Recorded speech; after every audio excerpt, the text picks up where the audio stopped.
Hi neighbors, welcome back to another video of Cooking with Neighbors. My name is Jerri-ellen. Welcome to my kitchen.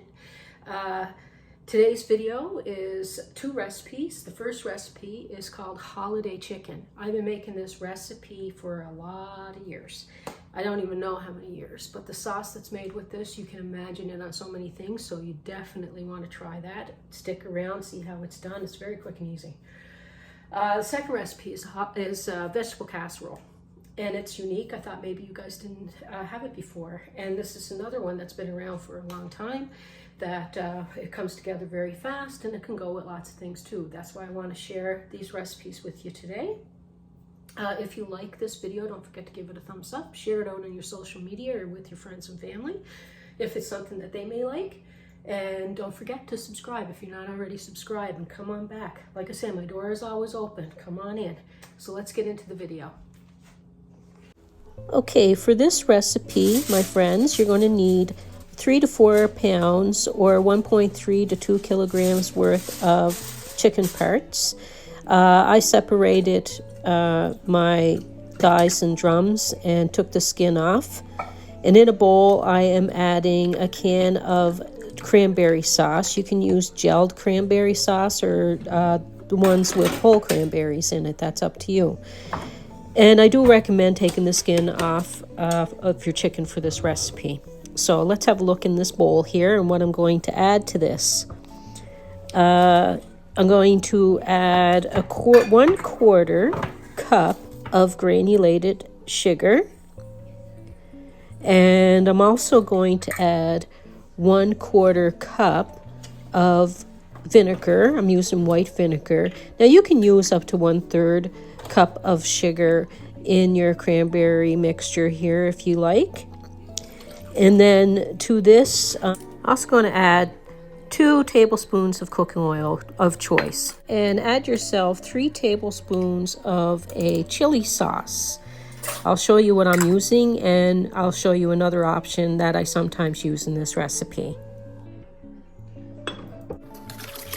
Before adding my last ingredient, I'm just giving everything a quick mix. And last but not least, a package of dried onion soup mix, and mix everything about in the bowl now. Now I'm just going to pour this on over all our chicken pieces here, making sure that each piece gets a generous amount on it. And this is also great if you wanted to have it on cut up chicken thighs, boneless, skinless chicken thighs, and chicken breast mixed if you want, in all kinds of chunks if you like. And you can bake it up that way and serve that over rice. When I do it in the bite-sized pieces, I serve it over rice. But today I'm doing it on larger chicken pieces, the drums and thighs, and it is so good. I cannot wait for you guys to try this one. Now cover it up nice and tightly. Oven is preheated to 375 degrees Fahrenheit, and I'm going to pop that in the oven now. So 1 hour and a half later, I'm taking it out, and I'll show you what we're having it with. This sauce is so good, but trim off your excess fat when you're taking the skin off as well. I forgot to mention that, because you don't want your sauce to be all oily and stuff if you can help it, or at least don't want it too oily anyway. And the sauce is so good. I'm gonna show you how we're serving it up here. Just a quick tasty poo of that delicious sauce. And we're having it tonight with mashed potatoes and mixed vegetables. It's just a can of mixed vegetables there.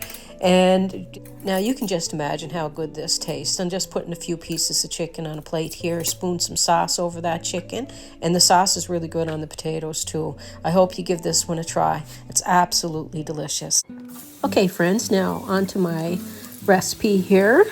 This comes together fairly quickly. Now you can open up 2 cans of sliced and mushrooms and stems or whatever you want. Rinse them off really well and saute them up a little bit.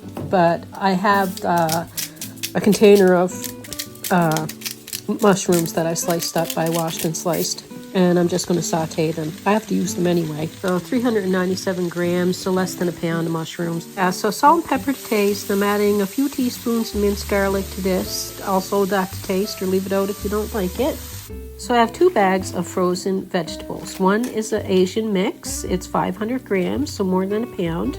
And I'm going to add that into my pan here. And I have 500 grams of cauliflower florets, or pieces, or chunks, or whatever it was. But anyway, it's cauliflower, and I put that in there just to take off.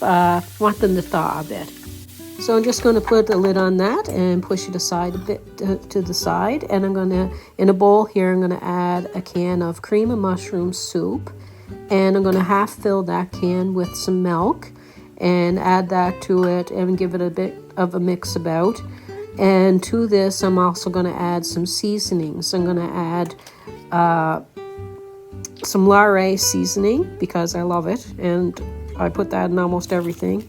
And I'm going to add 2 teaspoons of parsley flakes. And I'm also going to add 2 teaspoons of onion powder and 2 teaspoons of Italian seasoning, and give that all a mix about.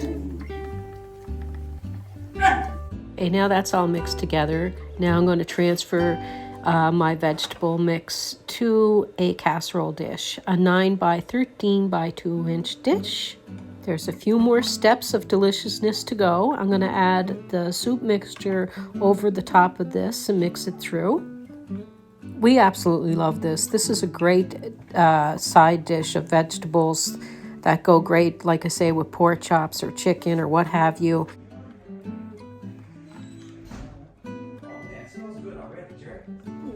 And to this, I'm going to add a cup of shredded cheese of choice. I'm using a cheddar, a marble cheddar. And I'm going to also add, and I think this really elevates the dish, is the Swiss cheese. I love putting Swiss cheese on this. So slices of Swiss cheese to cover it. And then I'm also going to add, oh, and before I forget, I preheated my oven to 375 degrees Fahrenheit. And I melted about 1/4 cup or so of butter in the microwave. And I'm crushing up a cup worth of Ritz crackers. This is a delicious topping. Or you can use buttered breadcrumbs. Casey loves the Ritz, buttered Ritz over top of some of these dishes that I make. So that's why I do this. I do it for my family to enjoy, and it is tasty, and I hope that you get to give it a try. And I'm just going to sprinkle those buttered Ritz crackers all over the top of this. Tasty, tasty! And I'm going to pop that into my preheated oven, and I'm not going to cover it. You leave this dish uncovered, but on the second shelf from the bottom. And I'm going to set my timer, and 45 minutes later, when it's all bubbly and looking all good and toasty on top, the Ritz crackers is ready to come out and enjoy. Let's see this. I got rice going in my Instant Pot over there because we're going to have it with some rice and stuff. Okay, neighbors, I'm here making my bed, and somebody likes to help me, and she crawls under there. Hi, what are you doing, honey?